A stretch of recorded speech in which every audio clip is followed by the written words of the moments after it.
Back at it again today. Before I called it a night last night, I plug welded, drilled the holes and plug welded that sleeve in there, and also chopped off the end to match the bedside, or at least match the distance that it's coming out. Not sure I'm happy with that shape yet. I may angle it again, coming up from the bottom to the side, but I don't want to make any too sharp edges that are shin busters or anything like that when you're walking around the bedside and stuff. So yeah, just still not sure about that, but that's where I'm at so far. This is not welded up yet. It's going to be welded right there at that line, but so still pull it off. But anyways, I thought something interesting that I said in the other video was this is all secondhand metal.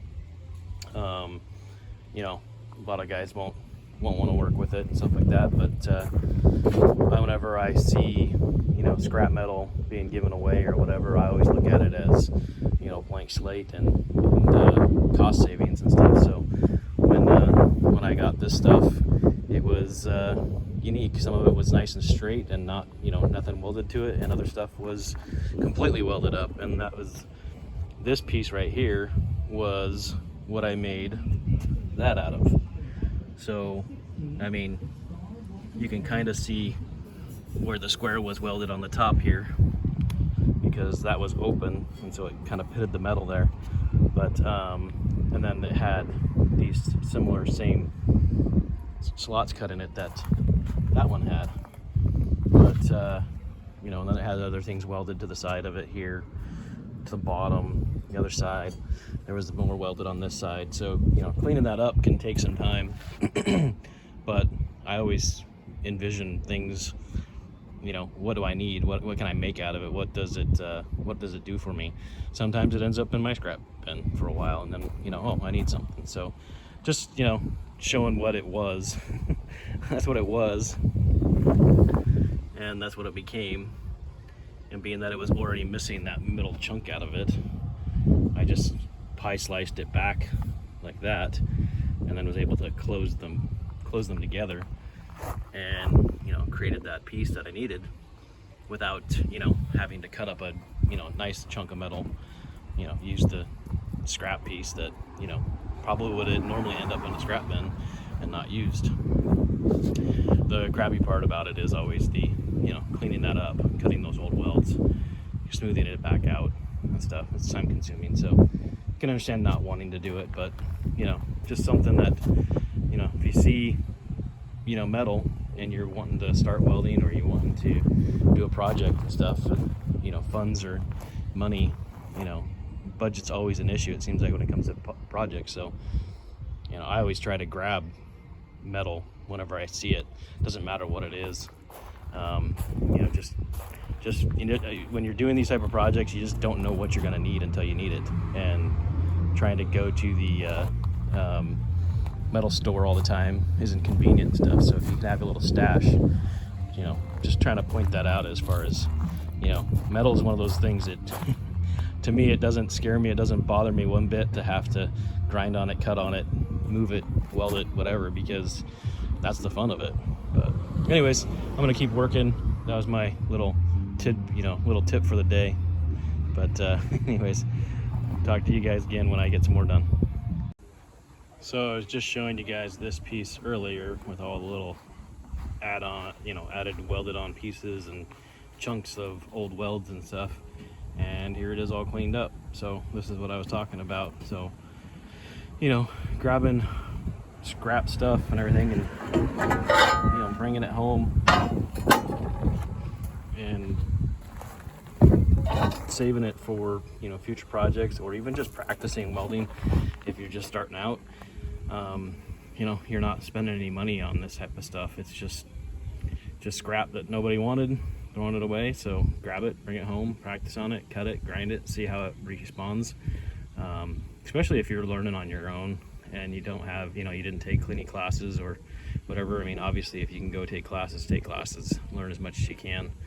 But still need something to practice on. So this is why I always say, just grab stuff, my coworkers would always look at me funny when I'd take a old rack, an old shelf, an old whatever, you know, if it was metal, I'd go throw it in my old, you know, F-250 and drag it home. And, you know, my wife would always look at me a little bit funny, but I'm like, hey, didn't cost anything. And so, you know, pretty much ended any debate at that point right there. Didn't cost anything.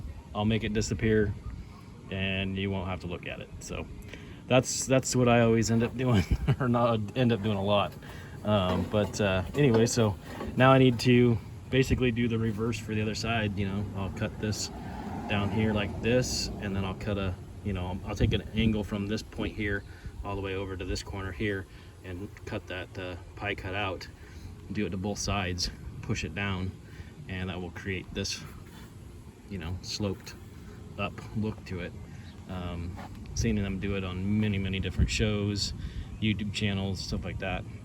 It's very basic pie cut, and then just, you know, push it together and clamp it and weld it. So, but sometimes people don't, you know, see that. You know, you just can't see how this piece, you know, this straight piece became this angled piece. So just showing you. I'm gonna let it cool down a little bit. I have to keep grabbing it with my gloves on and stuff, and I need to be able to write on it and mark it and stuff. So I'm gonna let it cool down and then get back to work on it.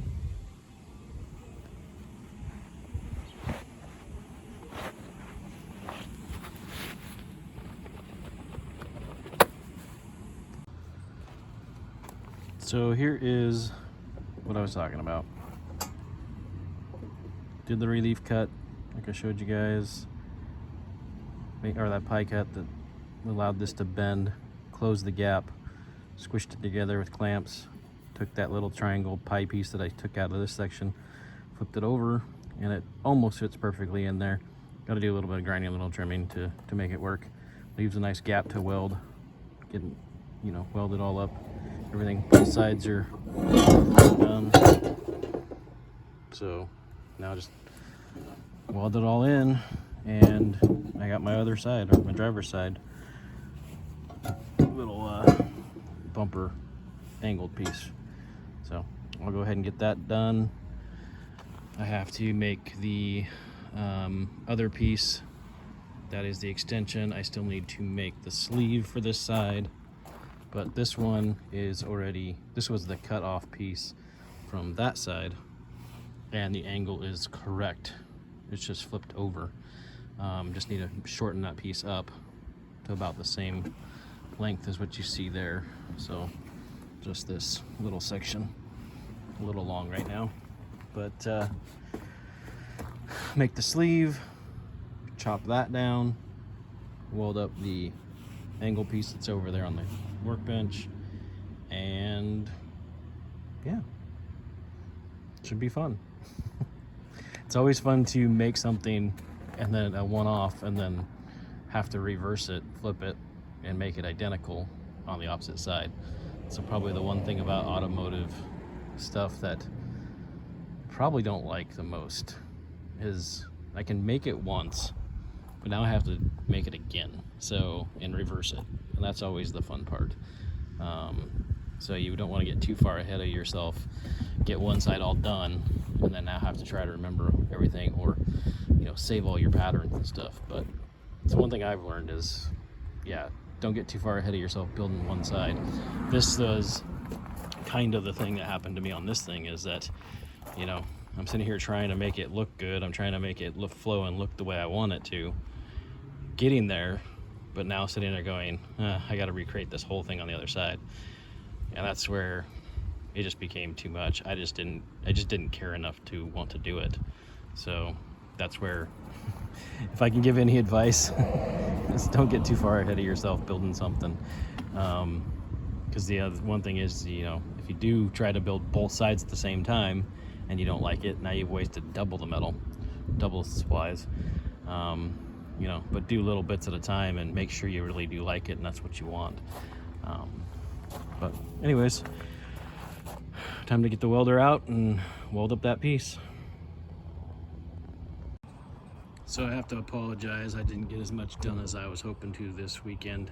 The day of recording is Sunday right now, so I did get a little distracted by some football yesterday and today. College yesterday, NFL obviously today. That's the one sport I really do enjoy watching. So I don't really get into baseball or basketball too much. I'll catch a game here or there, but football is my sport. So, you know, with the games today and yesterday, I kind of got a little distracted and didn't get as much done as I was hoping to, but I was able to get this side done over here. The extension is at least made. I didn't chop off the end here to match the bed side, but it is made. The sleeve is made obviously inside there, so that's done. Need to do the same as I did on the other side, drill some holes, put some plug welds in. Once I did that, it really solidified that extension out there. It's not so floppy feeling like this side is. Still moves around and stuff, but doing those plug welds really secured that side. Now I just need to take some measurements off the bed coming down to make sure that this bumper is staying true with the bed, you know, end all the way around, and that measurement is good before completely welding those up.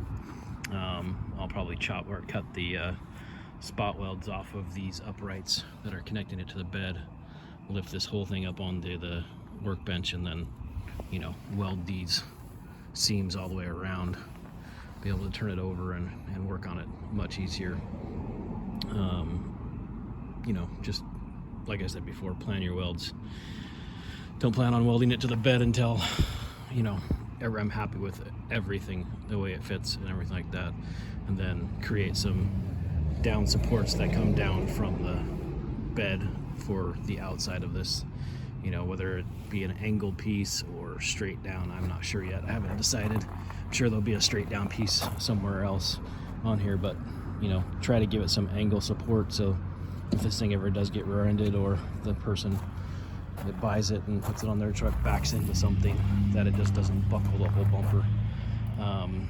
But really happy with the way it came out. It's just massive. I did not, you know, I knew the bed was a wide bed, and 8 foot, I believe it to be 8 foot wide, but this bumper just looks like a 10-foot bumper or bigger. It just does not look like 8 feet. It just looks massive. So should be fun to lift that back up and put it up on the truck once I have it all welded. That'll be definitely a heavy piece. Yeah, I like the way it looks. It's coming out pretty cool. I like the way how it flows around the corners of the bed, matches the corners of the bed, and, you know, brings everything kind of together. The welds are going to be all smooth on that bottom bumper piece here. Once I, you know, weld it, I'll grind them smooth. The welds on the supports will stay. Probably the welds on the bed will be ground down, I think. Kind of want to go with a really smooth look all the way across. You know, put some sheet metal in coming down between the bed and the bumpers and the step, and just create a real smooth, you know, nice look to it all. So that's the thought of grinding those welds and not having them. Plus, these are going to be just in a weird spot to have welds just hanging out here in the middle of the piece. So, you know, get that welded up and smooth looking, and it'll look like the whole bumper is one big massive piece. But that's all I'm going to do for tonight. I don't know if I'm going to get this uploaded tonight, but definitely wanted to touch base with everybody that's, you know, been watching, and show how the process is coming. Y'all have a good night.